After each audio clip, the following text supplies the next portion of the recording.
welcome back to the channel. So we are starting a new chapter number 7, comparing quantities of class 8. So basically ये video हमारा एक introduction video रहेगा इस chapter के लिए and इस चैप्टर के अंदर हमें क्या क्या चीज़ें डिस्कस करनी है वो भी मैं आपको बताती हूँ. सो अभी हमें क्या करना है कि ये जो हमारा चैप्टर है कंपेयरिंग क्वांटिटीज़, जैसा कि इसका नाम है, हमें कुछ क्वांटिटीज़ गिवन होंगी एंड हमें क्या करना होगा, उनकी वैल्यूज़ को फाउंड करना होगा. सो यहाँ पर हम क्या करते हैं, कुछ चीज़ें देख लेते हैं जैसे कि हम क्या क्या इसके अंदर डिस्कस करने वाले हैं. सो सबसे पहले हमारा रेशियो रहेगा, then percentage, profit and loss, simple interest, compound interest, discount, ये सब चीज़ें हमें इसमें डिटेल में समझनी है. सो हम स्टार्ट करते हैं हमारे इंट्रोडक्शन पार्ट को. फर्स्ट पार्ट हमारे पास आ गया है रेशियो. यहाँ पर एक डेफिनेशन गिवन है एंड फॉर्मूला भी गिवन है. सो डेफिनेशन को रीड आउट करते हैं पहले. Ratio is a way of comparing two quantities of same kind by division. Also we can say a fractional value. यहाँ पर इसका फॉर्मूला दिया हुआ है क्वांटिटी 1 अपॉन क्वांटिटी 2. अब आपको मैं इसको एग्जाम्पल से और अच्छे से एक्सप्लेन करती हूँ. सो एग्जाम्पल हम लेते हैं. Example, if we are having 5 red balls and 8 green balls और हमें ये बोला है कि हमें रेशियो बताओ रेड और ग्रीन की, रेड टू ग्रीन बॉल्स की ratio. So therefore find the ratio of red to green balls. अब हमें क्या देखना है कि हमें क्वांटिटी 1 दी हुई है रेड की, ये हमें यहां से देखना है. ठीक है, क्वांटिटी 1, क्वांटिटी 2 आपको ऐसे नहीं दिया होगा, आपको ये नंबर भी दिए हो सकते हैं कि भाई ये हमें ये बताओ इनकी क्वांटिटी क्या है. सो रेड की क्वांटिटी हम लेते हैं क्वांटिटी 1 एंड इसकी हम लेते हैं क्वांटिटी 2. सो क्वांटिटी 1 क्या है, रेड की 5 बॉल्स हैं, सो 5 एंड ग्रीन बॉल्स की कितनी है, 8 है, सो 5 अपॉन 8. अब रेशियो में ना आप इसको ऐसे नहीं छोड़ोगे, आप इसको ऐसे भी लिख सकते हो, क्वांटिटी 1 रेशियो क्वांटिटी 2. ये रेशियो का साइन होता है, ये वाला 2 डॉट रेशियो का साइन होता है. एंड अगर आपको इस तरीके से मिलेगा तो वो प्रोपोर्शन का, बट आपके इसमें प्रोपोर्शन नहीं है. सो यहाँ पर हम रेशियो पे ही बात करते हैं. सो ये इस टाइप के क्या होंगे, रेशियो का साइन होता है. सो 5 अपॉन 8 है तो इसका मतलब 5 रेशियो 8 होगा इसका आंसर. समझ आया एग्जाम्पल से. ये रेशियो का पार्ट था. रेशियो का पार्ट बहुत छोटा सा है, इजी सा है. ये आपने और क्वेश्चंस में भी, हम लीनियर क्वेश्चन में भी इस टाइप का देख सकते हैं part. Next we are having B part, that is percentage. Ratio के बाद आ जाता है percentage. A percentage is a number और ratio expressed as a fraction of 100. ये इसकी डेफिनेशन है. डेफिनेशन से आया नो कुछ समझ नहीं आया होगा. तो यहाँ पर एक फॉर्मूला भी लिखा है, percentage is equals to part upon whole into 100. अब परसेंटेज को हम हिंदी में कहते हैं प्रतिशत एंड इसको हम इस तरीके से डिनोट करते हैं, ये होता है परसेंटेज का साइन. सो यानी कि a percentage is a number और ratio expressed as a fraction of 100. Example से समझते हैं. फॉर एग्जाम्पल, समवन स्कोर्ड, यहाँ पर हम एग्जाम्पल ले लेते हैं. For example, someone scored 45 marks out of 50 और हमसे ये बोला है चलो कैलकुलेट लिख देते हैं. Calculate the percentage. अब देखो फॉर्मूला हमारा लगेगा, फॉर्मूले को याद रखना है. ठीक है, ये फॉर्मूला हमारा याद रहना चाहिए आपको. रेशियो का भी, परसेंटेज का भी, जितने भी फॉर्मूले हैं सब याद रहने चाहिए. ठीक है. So someone scored 45 marks out of 50, calculate the percentage. So यहाँ पर हमें पार्ट भी दिया हुआ है, हमें होल भी दिया हुआ है. फॉर्मूला लगाते हैं. सो पार्ट कितना है हमारा 45 एंड होल कितना है 50 इंटू 100 से मल्टीप्लाई करेंगे. सो यहाँ से 1 0 कैंसिल, 5 2 10, दैट मीन्स ये कितना हो गया, 45 2 इज 90. यहाँ पर परसेंटेज का साइन जरूर लगा कर आना है. एग्जाम में इस टाइप के क्वेश्चंस अगर आएंगे तो परसेंटेज में परसेंटेज का साइन लगा कर आना, रेशियो में सिंपल फ्रैक्शन में मत छोड़कर आना. रेशियो को जो मैंने ये 2 डॉट बताए थे, ठीक है, इनको सेमीकोलन भी बोलते हैं, इनको भी आप लगा के आओगे. इसके बाद यहाँ जो ये चीज़ है ये यहीं पर नहीं रुकेगी. अभी परसेंटेज के अंदर 2 चीज़ें और डिस्कस करनी है. वो होता है percentage increase and percentage decrease. That means value के अंदर कुछ इंक्रीज भी हो रहा है एंड वैल्यू के अंदर कभी कभी कुछ डिक्रीज भी होता है. परसेंटेज का एक एग्जाम्पल और देख लो, इसके बाद फिर हम चलते हैं percentage increase and percentage decrease के ऊपर. मान लो आपसे बोला जाए कि 25% ऑफ 800 निकालना है. सो इसमें आप लोगों को कोई प्रॉब्लम नहीं होनी चाहिए। 25% ऑफ 800, जब इस टाइप से परसेंटेज का साइन दिया होता है ना, इसको फ्रैक्शन में बनाने के लिए 25% साइन हटाना है, तो दैट मीन्स इसको आपको 100 से डिवाइड करना होगा वैल्यू को इंटू 800, ठीक है। अब यहाँ से 2 0 कैंसिल हो गई, 8 5 जार इज 40 एंड 8 2 16 200, ठीक है। इस टाइप से करना है। अगर मान लो आपके पास 25% नहीं आया, कोई और वैल्यू आ गई, तो हमेशा ध्यान रखना कि परसेंटेज साइन हटाने के लिए हम 100 से उस वैल्यू को डिवाइड करेंगे। तो अब बात करते हैं percentage increase and percentage decrease के बारे में। मान लो मैंने कोई एक चीज खरीदी है, ठीक है, वो मैंने ली है, एक टॉय लिया मैंने, वो 5000 रुपीज का मुझे कॉस्ट हुआ। सो प्राइस हमें क्या मिला, प्राइस है उसका 5000 रुपीज। लेकिन वहां पे क्या हुआ कि एक परसेंटेज इंक्रीज हो गया कि भाई जैसे मान लो मैंने एक टॉय पसंद किया, अब उसने कहा कि मैडम इस पे ना आपको 30% का इंक्रीज मिल रहा है, मतलब 30% इसके इंक्रीज हो गए प्राइसेस। तो उनको हम कैसे निकालें कि एक्चुअल प्राइस क्या है। सो हमें परसेंटेज इंक्रीज कितना मिला, परसेंटेज इंक्रीज हमें मिला 30% का, ठीक है। अब 30% का इंक्रीज मिला है तो इनिशियल वैल्यू कैसे निकलती है, देखो 5000 पे 30% इंक्रीज है, सो दैट मीन्स 30/100। अब यहाँ से ये 2 0 कैंसिल एंड ये हो गया 1500। अब ये आई है इंक्रीज्ड प्राइस, जो प्राइस इंक्रीज हुआ है किस पे, इनिशियल प्राइस के ऊपर। सो हमारा इनिशियल प्राइस कितना था 5000 एंड इंक्रीज कितना हुआ, परसेंटेज इंक्रीज 1500। सो ये हमारा कितना हो गया, 5 + 1 is 6500। दैट मीन्स जो चीज मुझे 5000 में मिलनी चाहिए थी वो परसेंटेज इंक्रीज की वजह से मुझे कितने की मिल रही है, 6500 की मिल रही है। अब ऐसे ही परसेंटेज डिक्रीज है कि भाई यहाँ पर प्राइस हम लेते हैं, प्राइस वही है हमारा 5000 रुपीज, ठीक है। परसेंटेज डिक्रीज हमें कितना मिला, परसेंटेज डिक्रीज हम ले लेते हैं 20% का हमें मिला। अब इसको क्या करेंगे, कैसे कैलकुलेट करेंगे, उसने कहा कि मैम परसेंटेज डिक्रीज है 20%, अब आप बता दो हमें कि भाई आप हमें कितना पे करोगे टोटल। सो इट मीन्स हमें क्या करना है, इनिशियल प्राइस हमारा 5000 है, इनिशियल प्राइस के ऊपर ही परसेंटेज इंक्रीज और डिक्रीज निकल रहा है, ये चीज देख रहे हो ना आप। सो 5000 इंटू 20/100, ठीक है। सो यहाँ पर ये cancel out, so 5 2 jar is 1000, ठीक है। अब यहाँ पर हमारा प्राइस कितना था, 5000 माइनस 1000, तो दैट मीन्स मुझे एक चीज कितने की पड़ी, 4000 रुपीज की। समझ आई ये चीज, परसेंटेज इंक्रीज और डिक्रीज। जरूरी नहीं है इसी टाइप का हो, और भी आगे हम क्वेश्चंस में देखेंगे तो और अच्छे से समझ आ जाएगा, बट अभी ये इतना ही समझो कि परसेंटेज इंक्रीज परसेंटेज डिक्रीज हमेशा इनिशियल वैल्यू पे ही निकलती है। After percentage let's talk about profit and loss. So profit and loss के अंदर ये कुछ हमारे पॉइंट्स मेंशन्ड है एंड ये इंपॉर्टेंट पॉइंट्स हैं, यही प्रॉफिट एंड लॉस को कंप्लीट करते हैं। सो सबसे पहला पार्ट है हमारा cost price, that means price at which an article is bought. अब जैसे आप लोग मार्केट जाते हो, मार्केट में आप लोगों ने क्या एक कोई भी चीज देखी, ठीक है, आप उसका जो प्राइस लेते हो, यानी कि उस चीज को अब जिस प्राइस पे आप खरीद रहे हो वो क्या है, हमारा कॉस्ट प्राइस है। मान लो आपने एक शूज का पेयर देखा, ठीक है, शूज लेने आपको, एंड आपने क्या किया, वो 5000 रुपीज के शूज ले लिए। सो दैट मीन्स वो 5000 आपका कॉस्ट प्राइस हुआ। नेक्स्ट हमारे पास आ जाता है selling price, that means price at which an article is sold. अब आप एक शॉपकीपर के पास गए, उसने आपको वही जो सेम शूज है वो 5000 में दे दिए, आपके पास तो वो कॉस्ट प्राइस हो गया, बट जो उसके पास से हुआ वो सेलिंग प्राइस हो गया। दैट मीन्स वो सेल कर रहा है 5000 में शूज को, तो यानी कि वो उसका सेलिंग प्राइस है। प्रॉफिट होता है selling price minus cost price. And अगर सेलिंग प्राइस यानी कि मान लेते हैं आपने कोई एक चीज खरीदी, ठीक है, आपने एक चीज ली 5000 रुपीज हम लेते हैं इनिशियल प्राइस उसका, ठीक है, आपने 5000 रुपये में कोई चीज ली एंड आपने उसको आगे 10,000 में बेच दी, तो दैट मीन्स क्या हुआ भाई, आपने सीपी लिया था 5000 एंड ये हो गया सेलिंग प्राइस, यानी कि 10,000 में बेच दी।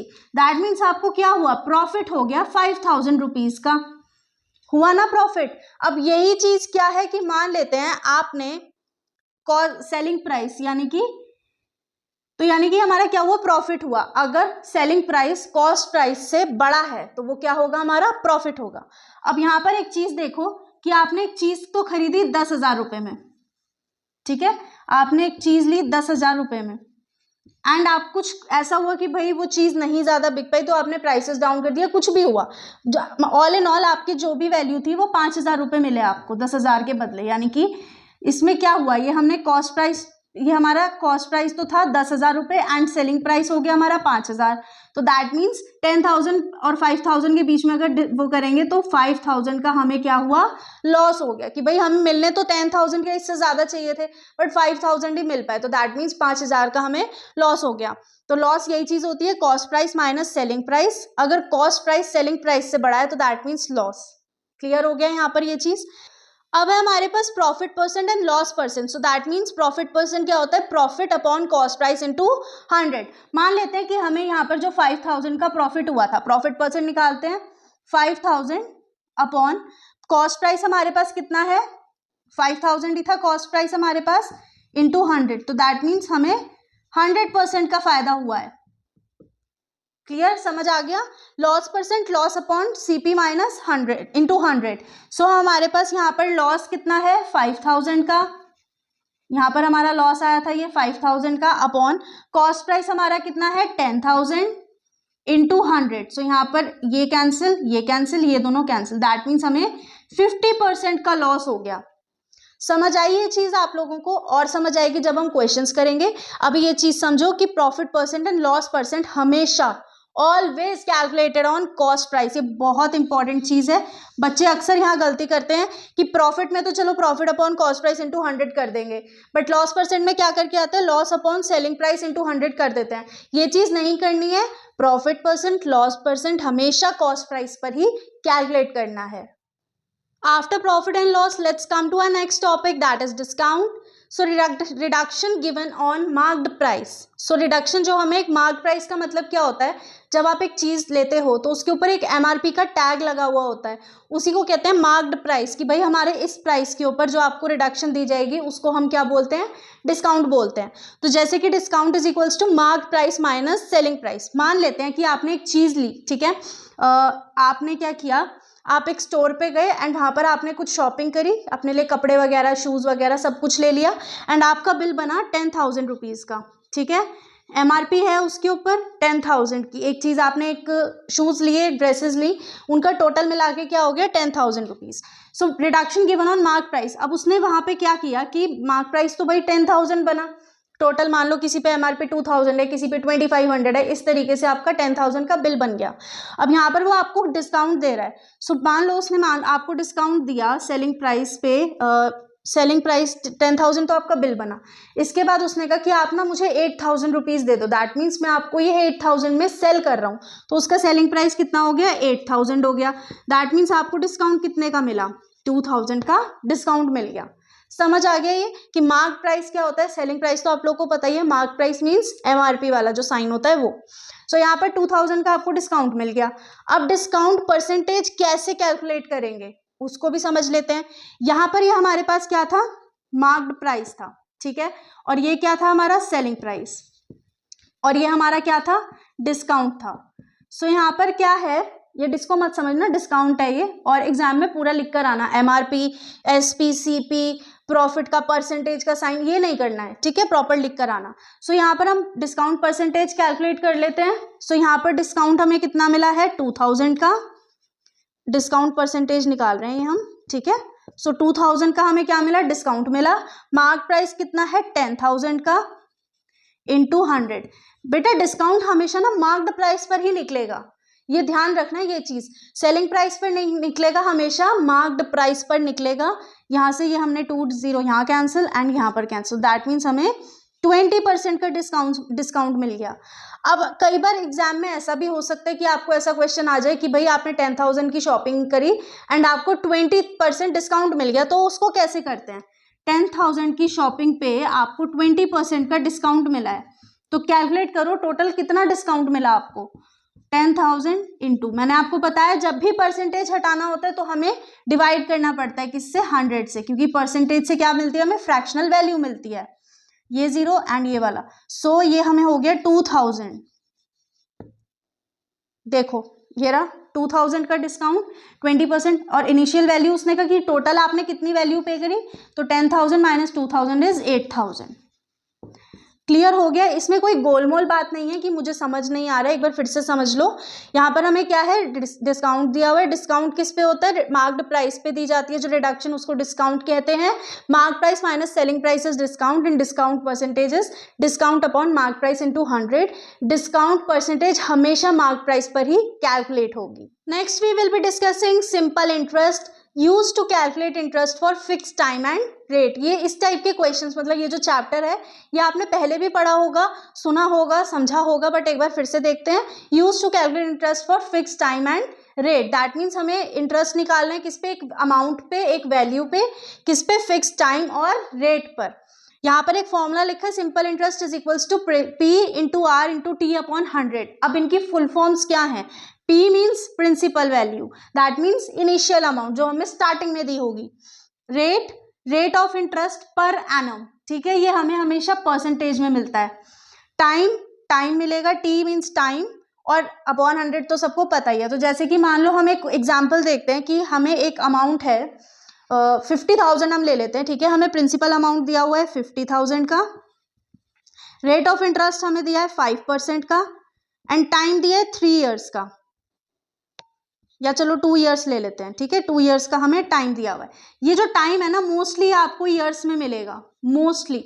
अभी तो बाकी जब आप एक्सरसाइज में क्वेश्चन करोगे तो आप और भी पैटर्न देखोगे, बट मोस्टली आपको ईयर्स में मिलेगा। और हमें कहे भाई इस चीज पे हमें सिंपल इंटरेस्ट निकाल के दो, तो सिंपल इंटरेस्ट क्या है हमारा? P means 50,000, R means 5 into 2 upon 100। अब समझ आया ये 100 कहाँ से आया है? ये इस R का 100 है, क्योंकि रेट हमें हमेशा परसेंटेज में मिलेगा, तो हम कहाँ हटाएंगे, कहाँ लगाएंगे? That means PRT upon 100। PR हमने एज इट इज 5 लिख दिया। अब यहाँ से ये कैंसिल आउट हो गए दोनों जीरोस, सो 5 2 ज़ार 10, 10 5 ज़ार इज 50, एंड ये 2 जीरो साथ में। तो दैट मीन्स जो हमारा सिंपल इंटरेस्ट है 2 साल का इस अमाउंट पर 50,000 पे, वो कितना है? 5,000 है। क्लियर हो गया? सिंपल इंटरेस्ट जितना सिंपल है ना सुनने में, उतना ही इजी भी है। सिंपल इंटरेस्ट जब भी आएगा हमेशा ध्यान रखना कि फिक्स्ड टाइम और फिक्स्ड रेट पर ही आपको क्या करना है? कैलकुलेट करना है इंटरेस्ट को। Last part we are having is compound interest which is calculated on principal and interest earned in previous years. So हमारे पास एक दो फॉर्मूले गिवन है बेसिकली, बट ये वाला जो फॉर्मूला है ये मोस्ट इंपॉर्टेंट फॉर्मूला है, क्योंकि ये कंपाउंड इंटरेस्ट का फॉर्मूला बनेगा। So compound interest is equals to amount minus principal. And amount कैसे निकालते हैं? प्रिंसिपल तो आपको दिया होगा, प्रिंसिपल अमाउंट तो गिवन होगी, सो इसको कैसे निकालते हैं अमाउंट को? Amount is equals to principal into 1 plus rate upon 100 और पूरे ब्रैकेट का टाइम। जैसे कि अब एक एग्जांपल देखते हैं कि मान लो हमसे ये बोला जाए कि भाई आप हमें कंपाउंड इंटरेस्ट बताओ किस पे? हमारे पास अमाउंट गिवन नहीं है बट प्रिंसिपल वैल्यू दी हुई है, ठीक है, प्रिंसिपल वैल्यू है, रेट है, टाइम है, सब कुछ है। मान लेते हैं प्रिंसिपल हमारा है 20,000, रेट हमें गिवन है 10% का, एंड टाइम हमें दिया हुआ है 2 ईयर्स का, ठीक है, और हमें बोला है कि अब हमें कंपाउंड इंटरेस्ट बताओ इस पर। सो कंपाउंड इंटरेस्ट का फॉर्मूला क्या होता है? Amount minus principal. अब प्रिंसिपल है सो अमाउंट निकाल लेते हैं। Amount is equals to principal, that means 20,000 into 1 plus R means 10 upon 100 और टाइम 2 ईयर्स। 100 यहाँ पर है ऑलरेडी, तो परसेंटेज का कोई मीनिंग नहीं है, 10 अपॉन 100 डायरेक्ट लिखना। सो यहाँ पर amount is equals to 20,000 into, यहाँ से हमने कैंसिल आउट किया 10 प्लस 1 11 अपॉन 10 इंटू 11 अपॉन 10, ठीक है, यहाँ से ये 2 जीरो कैंसिल, ये होता है हमारा 11 11 ज़ा 121 इंटू 200, तो यहाँ पर आ गई ये 2 जीरो, 2 1 ज़ा 2, 2 2 ज़ा 4, दैट मीन्स 24,200 क्या आई? हमारी अमाउंट आई। अब कंपाउंड इंटरेस्ट हम निकालेंगे, अमाउंट कितना है? 24,200 का माइनस 20,000 हमारा प्रिंसिपल था, दैट मीन्स कंपाउंड इंटरेस्ट कितना हो गया हमारा? 4,200। क्लियर हो गया? बहुत डायरेक्ट चीजें हैं। सिंपल इंटरेस्ट में एक fixed rate and fixed time पर आपको क्या करना है? कैलकुलेट करना है। एंड कंपाउंड इंटरेस्ट में क्या करना होता है आपको? Calculated on interest and principal given in the previous years, ठीक है, इंटरेस्ट भी दिया होगा, सब कुछ दिया होगा। कई बार क्वेश्चन में क्या होता है कि आपको अमाउंट दे दिया होता है, डायरेक्ट अमाउंट दिया होता है, प्रिंसिपल नहीं दिया होता और कंपाउंड इंटरेस्ट दिया होता है, तो क्या होता है? प्रिंसिपल निकाल दो, सब कुछ इसी फॉर्मूले से निकलेगा। बस ये फॉर्मूले, ये वाला जो फॉर्मूला है ये भी मोस्ट इंपॉर्टेंट है, ये दोनों फॉर्मूले मोस्ट इंपॉर्टेंट हैं, इनको ध्यान रखना। और इसकी फिर मैं एक जो ये हमारा चैप्टर है कंपेयरिंग क्वांटिटीज, इसके अंदर हमने जितनी भी चीज़ें करी हैं इनकी डिटेल्ड फॉर्मूला, एक फॉर्मूला की पिक्चर में साथ में वीडियो में ही अटैच करूँगी, सो उसको भी देखना। एंड जितने भी आप नोट्स बना रहे हो वहाँ पर अपने फॉर्मूला को 1 by 1 लिख के लर्न करना, क्योंकि ये बहुत इंपॉर्टेंट एंड बेसिक फॉर्मूलाज हैं।